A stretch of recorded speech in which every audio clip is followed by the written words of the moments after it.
because they're very comfortable in the then lane they they're can't already violate our constitutional rights. No. It's horrible. Well, and we also know that as Michael mentioned earlier, when a magistrate swears out a warrant, then there's no culpability afterwards. A police officer can act in a bad faith, and because they were supposedly acting under the color of law, they're no longer culpable. But Michael, we were just talking about, you mentioned earlier about magistrates and how when they swear out these warrants, then all of a sudden, magically, no matter what else happens, nobody's guilty of any crimes, right?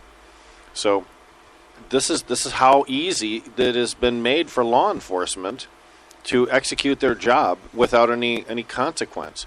And now that we've taken away this cannabis aspect for it, they have to work harder. I agree, Rick. It's interesting. That was something that was,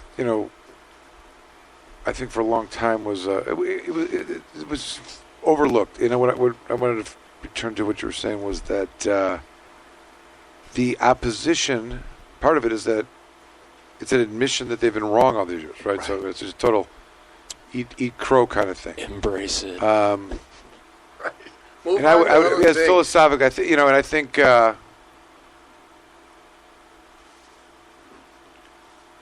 bet you can almost say the same thing about a lot of the even Democrats that came around late. You know what I mean?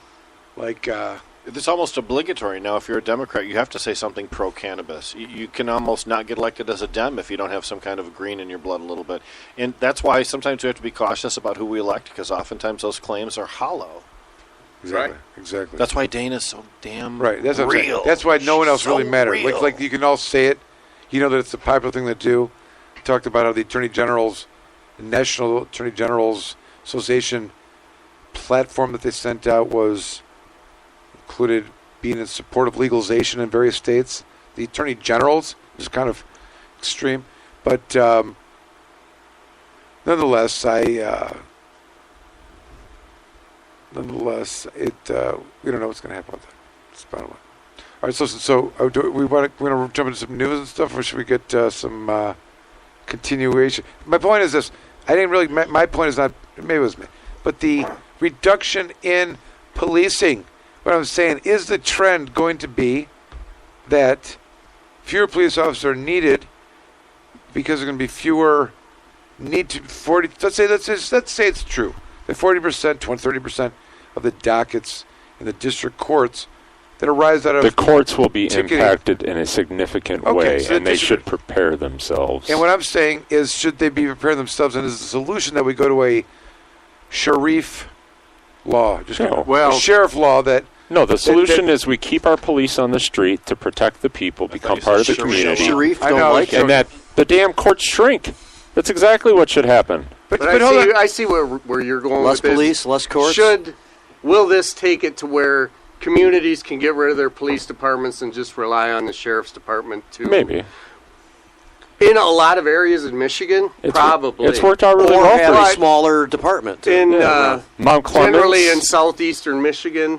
Mount Clemens lost their police department recently. And did they? Oh, yeah. Pontiac. Everybody remembers the Oakland County Sheriff. I don't like Michael Bouchard, but the Oakland County Sheriff has done a wonderful job in Pontiac. Well, the Oakland County Sheriff's Department is, other than their policy of marijuana. Right. I mean, that I don't care for. But I'll say that, I have family that lives in Pontiac, and public safety there has improved significantly since the sheriff took it over.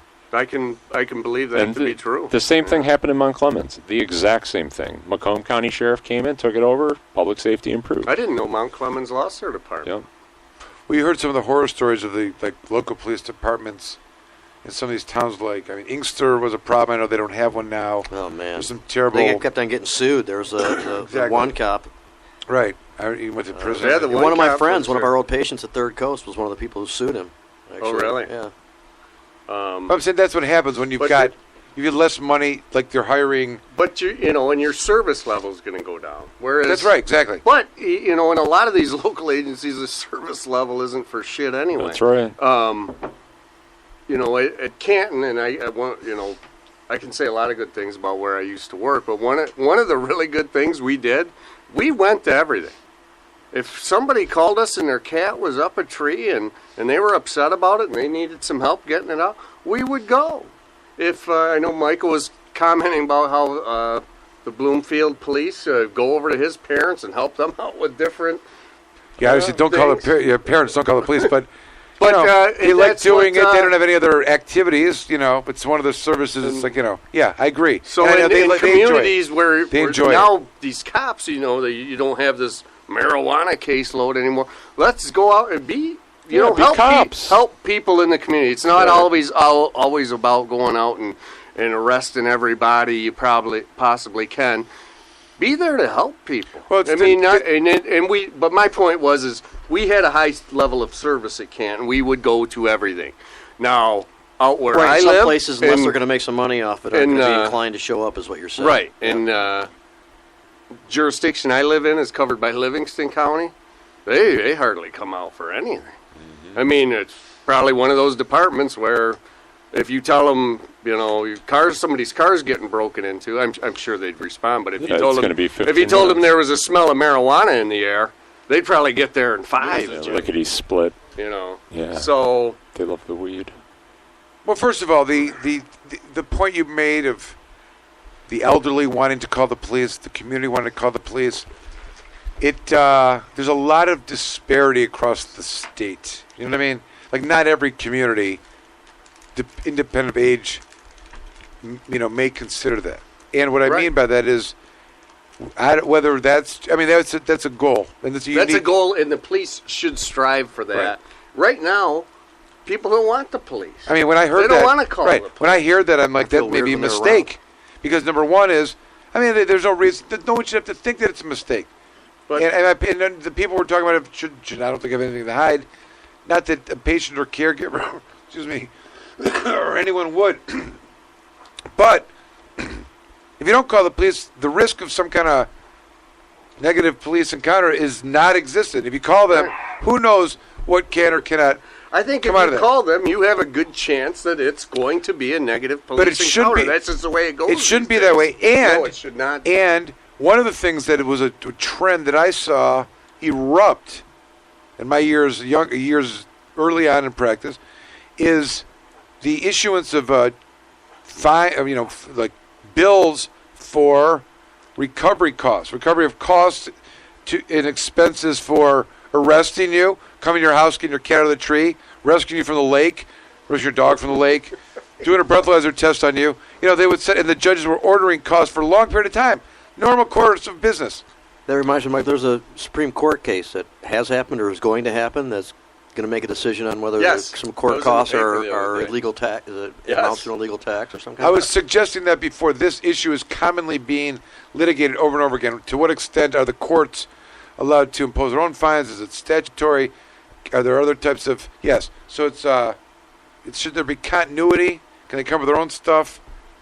But my point is that if there's this much less, what are these communities going to do? And I will tell you that, I remember a judge from Redford, Daniel O'Brien, said, during the interchange of the, summer to winter taxes that are received from the city, the court was the sole source of revenue to support the city's services. Okay? So it has become part of the fundraising, the taxing of the citizens to pay for. They're going to have to figure out a different way to raise that money. Oh, he doesn't. It is a reflection of how we've gone far beyond where we were supposed to, and that this machine has grown so big and so large that it's time to burn the motherfucker down. Yeah. Replace that revenue stream, or you get rid of. Or you raise taxes. I mean, no one likes to raise taxes, but if you for all of us here at News Center 4, I'm Ron Burgundy. That was. What was that? Ladies and gentlemen, can I please have your attention? I've just been handed an urgent and horrifying news story. And I need all of you to stop what you're doing and listen. There's no introduction that can be other than that. Don't forget to bring a towel. Maybe that. What?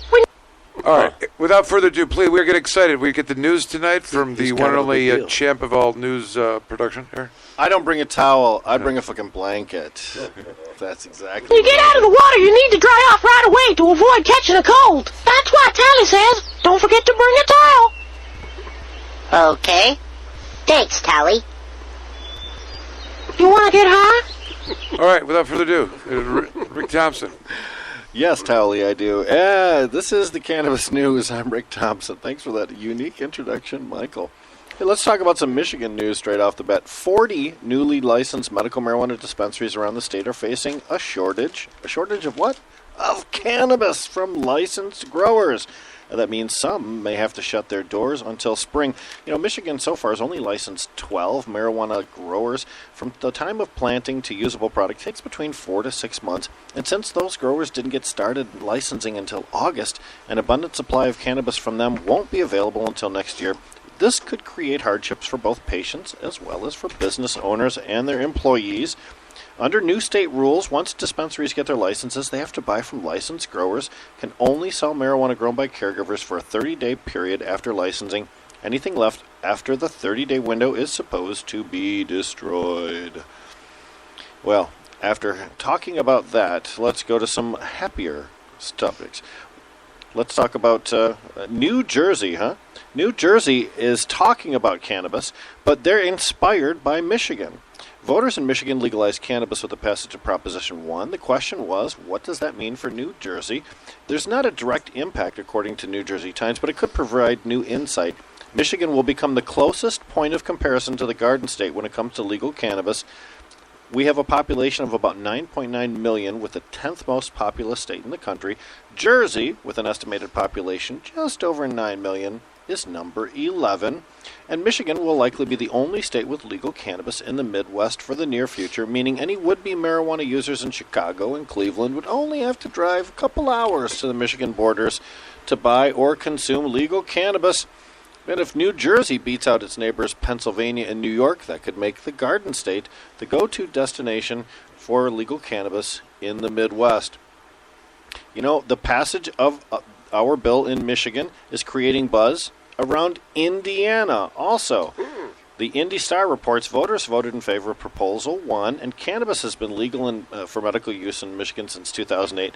Medical marijuana also legal in Illinois and Ohio, but Michigan is the first state that borders Indiana, where recreational marijuana will be legal. This will make it easier for Indiana residents to purchase and possess cannabis. And Bill Levin, founder of the Indianapolis-based First Church of Cannabis, who has one of the more unique hairstyles in the industry, says, quote, "It's going to be a new vacation capital. It'll certainly be easier than going to Colorado." I agree with him. We should be a new vacation capital. Yeah. Now, Michigan voted to legalize cannabis on the 6th, but we had an unexpected boost from that. Cannabis stocks got an initial boost following Tuesday's midterm election results that largely favored the cannabis industry, according to CNBC. Shares of major cannabis companies rallied during Wednesday's pre-market. Tilray gained as much as 6.6%. Canopy Growth added 3%. Aurora Cannabis rose 3.6%. Kronos Group was 4.2% higher, and Afria up 2.4%. We have all kinds of benefits. And we're not the only state to go rec. Massachusetts opened their doors for recreational sales today. Despite long lines and the uncertainty that comes with launching an adult-use marijuana program, the owners of the first 2 stores in Massachusetts permitted to sell recreational cannabis say their customers, their sales, and shopping experiences have all gone smoothly. Cultivate in Leicester and New England Treatment Access in Northampton both opened at 8 a.m. on Tuesday. Leicester Police Chief James Hurley told the Boston Herald several hundred people had already been through Cultivate by lunchtime. By noon, the wait in line outside the store was approximately 3 hours long. Oh, these people love their cannabis on the East Coast, don't they? We're looking at limiting how much people are purchasing, said the Cultivate CEO. We've created a bit of a stockpile for this, and we're always growing. It's all hands on deck, he said, and we'll do the best we can. Well, I love that. I certainly do. 3-hour wait for cannabis? No, thank you very much. Oregon recreational cannabis sales soar as prices continues to drop. Now, there's rampant overproduction in Oregon's market for legal recreational cannabis, and that's produced a 50% drop in prices, according to recent estimates by state economists. And this widely documented collapse has been tough on cannabis businesses like cultivators and retailers.